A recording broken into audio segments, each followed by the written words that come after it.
과학은 정확히 얼마나 성공적일까? 우리는 이를 어떻게 판정할까?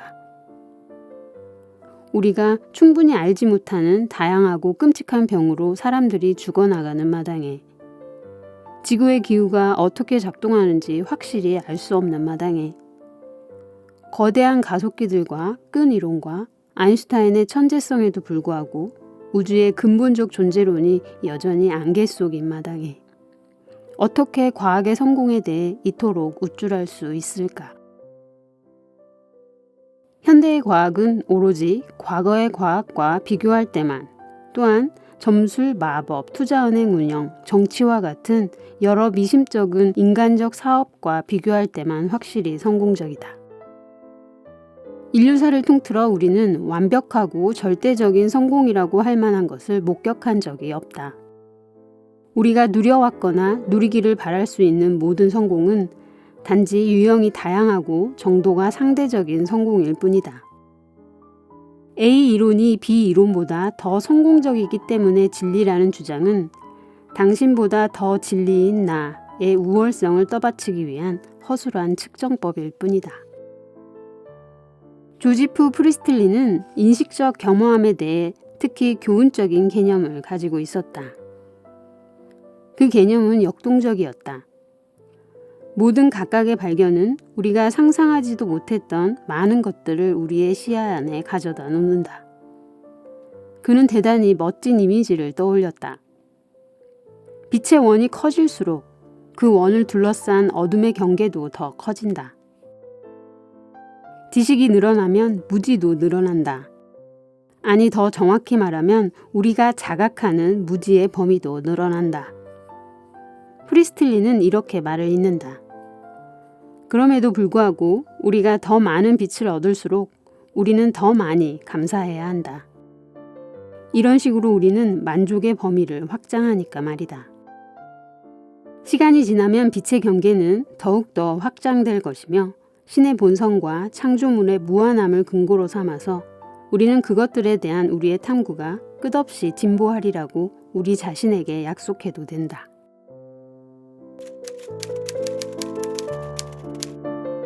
오늘의 문장은 장하석의 물은 H2O인가에서 가져왔습니다.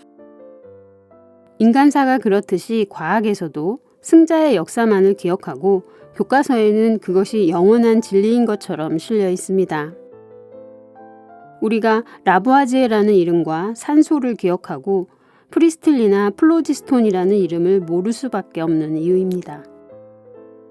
라부아지에는 물이 화합물이라는 산소 이론을, 프리스틀리는 산소를 플로지스톤이 빠진 공기로 보고 물을 원소로 여기는 플로지스톤 이론을 주장했습니다.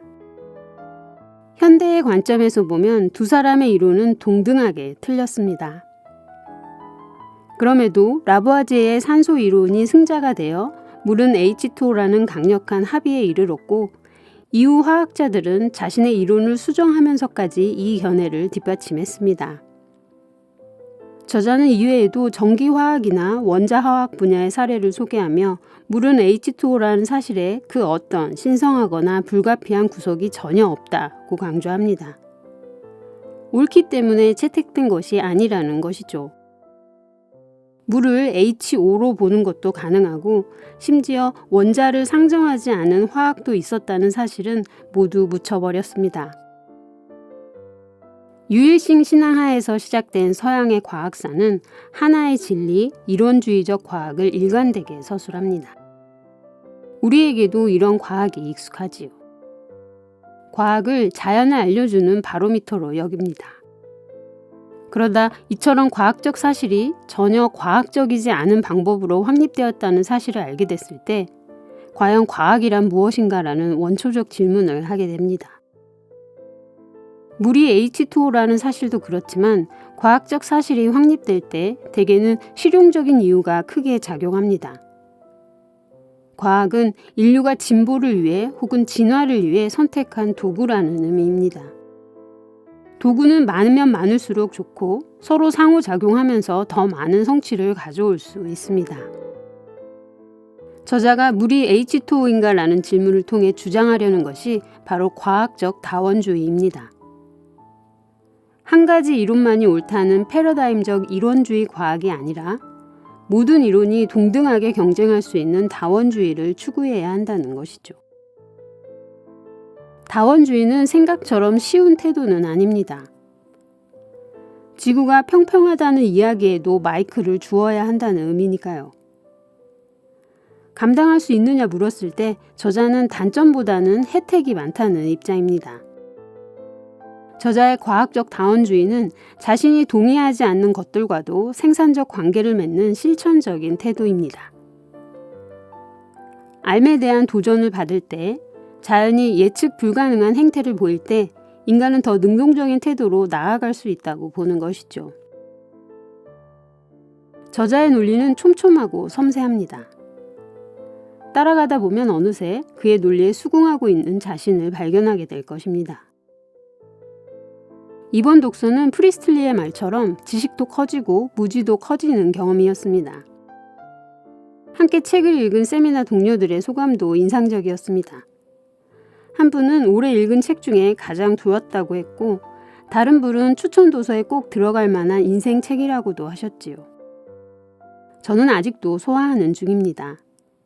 어떤 실천, 어떤 태도가 가능할지 모르겠습니다.